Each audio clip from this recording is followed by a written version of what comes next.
అస్సలాము అలైకుం వరహమతుల్లాహి వబర్కాతుహు. నా ప్రియమైన ఇస్లామీ సోదరులారా, సహోదరులారా, ఇస్లామీ నెలలలోని 8వ నెలైన షాబాన్ నెల నడుస్తున్నది. ఈ షాబాన్ నెలకి అనేక విశిష్టతలు ఉన్నాయని హదీస్ గ్రంథాలలో మనకి తెలుపబడింది. ప్రత్యేకంగా ప్రవక్త మహనీయులు ముహమ్మద్ సల్లల్లాహు అలైహి వసల్లం గారు ఈ షాబాన్ నెల వచ్చినప్పుడు ఎక్కువగా ఉపవాస దీక్షలను పాటించేవారు. సుననే నసై హదీస్ గ్రంథంలో హజరత్ ఉసామా బిన్ జైద్ రదియల్లాహు అన్హు గారి హదీస్ ఉల్లేఖనం ఈ విధంగా ఉంది. ప్రవక్త మహనీయులు ముహమ్మద్ సల్లల్లాహు అలైహి వసల్లం గారిని ఉసామా బిన్ జైద్ రదియల్లాహు అన్హు గారు ఈ విధంగా ప్రశ్నించారు, ఓ ప్రవక్త, ఈ షాబాన్ నెలలో మీరు ఇన్ని ఎక్కువగా ఉపవాస దీక్షలు ఎందుకు పాటిస్తున్నారు అని ప్రశ్నించారు.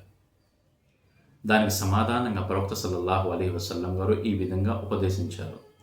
షాబాన్ నెల, రజబ్ మరియు రమజాన్ ఈ 2 నెలల మధ్యలో వచ్చే నెల. ఈ నెలకి ఎన్నో విశిష్టతలున్నాయి. అనేక మంది దీని యొక్క విశిష్టతను విస్మరిస్తున్నారు, దీని యొక్క ప్రాముఖ్యతను తెలుసుకొనడం లేదు. ఈ నెలలోనే అల్లాహ్ తాలా యొక్క సన్నిధిలో, బార్గాహ్లో మానవులు చేసే కార్యాలు హాజరుపరచబడతాయి. మనుషులు ఏవైతే పాపపుణ్యాలు చేస్తారో హాజరుపరచబడతాయి.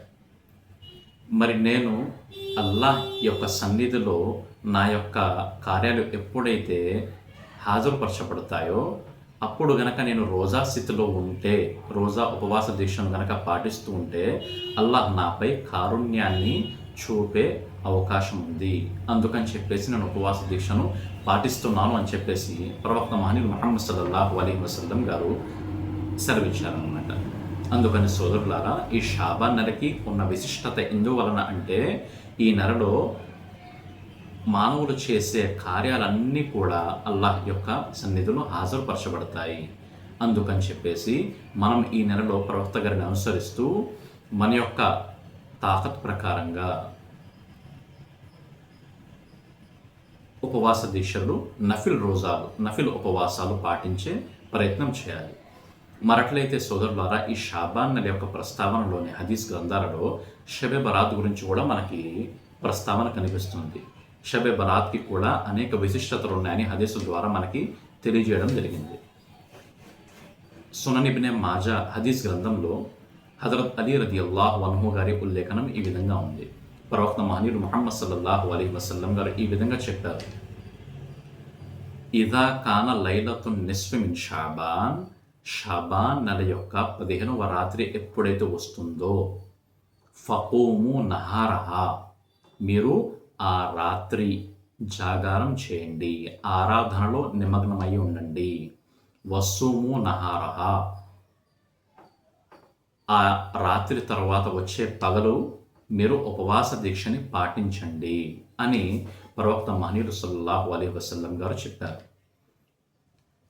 దాని తర్వాత భాగంలో ప్రవక్త గారు ఈ విధంగా ప్రస్తావించారు, ఫ ఇన్నల్లాహ తఆలా యంజిలు ఇలా సమాఇ దునియా, ఈరోజు సూర్యాస్తమయం నుండి అంటే మగరిబ్ నమాజ్ నుండి ఫజర్ నమాజ్ యొక్క సమయం మొదలవక ముందు వరకు కూడా, ఫజర్ నమాజ్ యొక్క సమయానికి ముందు వరకు అల్లాహ్ తాలా తన యొక్క ప్రత్యేక కారుణ్య దృష్టిని సమస్త మానవులపై సారిస్తారన్నమాట. మరియు ఈ విధంగా పిలుస్తూ ఉంటారు తన దాసులను, ఓ నా దాసులారా, మీలో ఎవరైనా నన్ను మీ పాప క్షమాపణను వేడుకుందామనుకుంటున్నారా?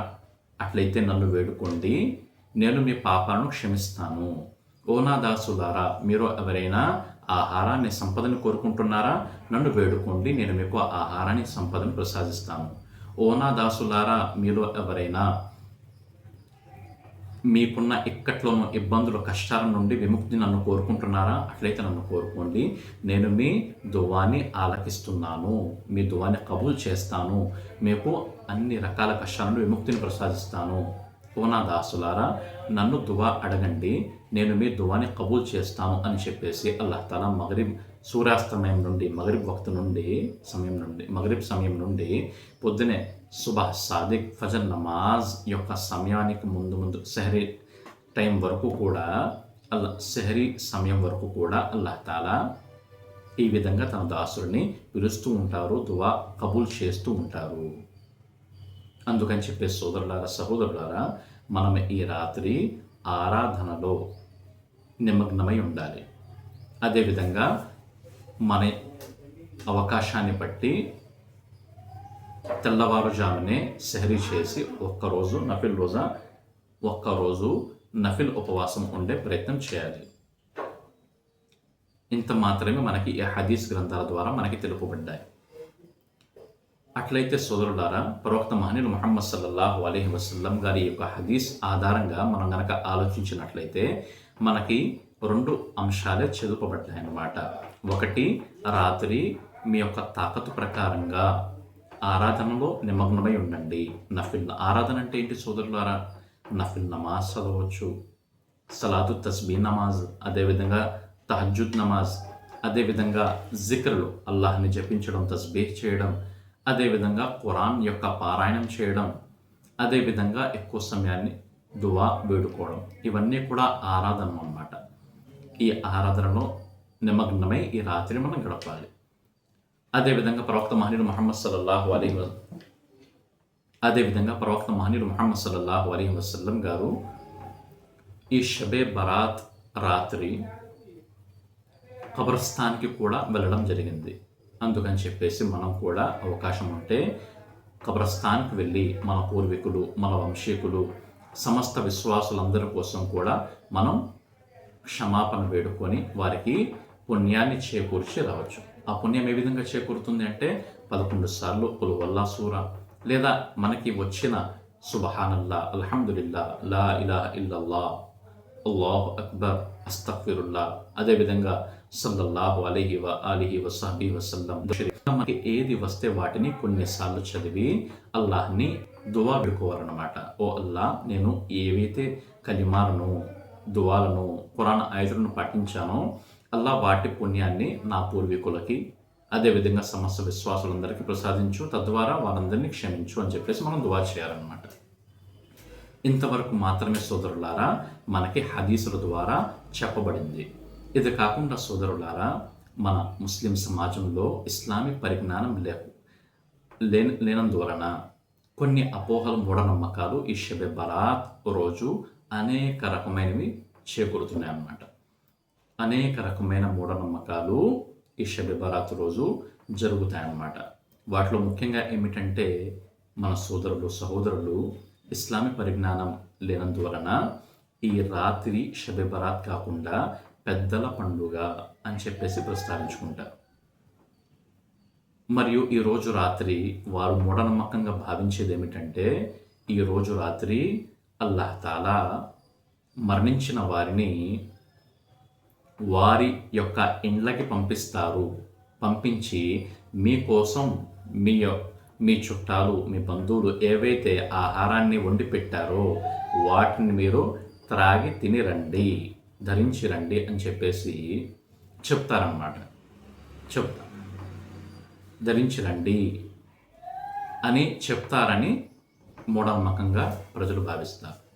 అట్లయితే సోదరులారా, అందుకోసం చెప్పేసి అనేక రకాల వంట పదార్థాలన్నీ కూడా సిద్ధం చేసేసి పెట్టేసి ఊదు వేస్తారన్నమాట, సాంబ్రాణి వేస్తారు. ఈ విధమైన సోదరులారా, ఈ పద్ధతి విధానం పూర్తిగా మూఢనమ్మకం. ఇందులో కొన్ని వస్తువులు బిదాత్, వీటి గురించి అయితే ప్రవక్త గారు మనకు చెప్పలేదు, ఆకోవకు చెందింది. కొంతమంది అయితే పూర్వీకులని దువా కూడా పెట్టుకుంటూ ఉంటారు. ఓ నా పూర్వీకుడా, నా ఫులానా, నాకు ఇది కావాలని చెప్పేసి ఈ విధంగా షిర్క్ వరకు కూడా చేస్తారన్నమాట. అందుకని సోదరులారా, వాస్తవం ఏమిటంటే, మనకి హదీస్ గ్రంథాలలో ఈ విధంగా షబే బరాత్ని పెద్దల పండుగగా, అదేవిధంగా అల్లాహ్ మరణించిన వారిని పంపిస్తారు, తినమని చెప్తారని చెప్పేసి వారి కోసం ఆహార పదార్థాలు ఇవన్నీ ఏవైతే చేయడం జరుగుతుందో, సాంబ్రాణి వేయడం జరుగుతుందో, ఇది పూర్తిగా నిషేధించబడినది. మనకి ఎక్కడ కూడా వీటి ప్రస్తావన చెప్పలేదన్నమాట. అందుకని చెప్పేసి సోదరులారా, సహోదరులారా, ఈ విధమైన బిదాషిత్వం నుండి మనం మనల్ని కాపాడుకోవాలి. అదేవిధంగా అట్లయితే మరి ఈ రాత్రి ఏం చేయాలంటే, హదీస్ ద్వారా షబె బరాత్ రోజు కేవలం 3 వస్తువులను చేయమని మనకి చెప్పబడింది. వకోము లైలహ, ఈ రాత్రి సాధ్యమైనంత వరకు మనం జాగారం చేయాలి.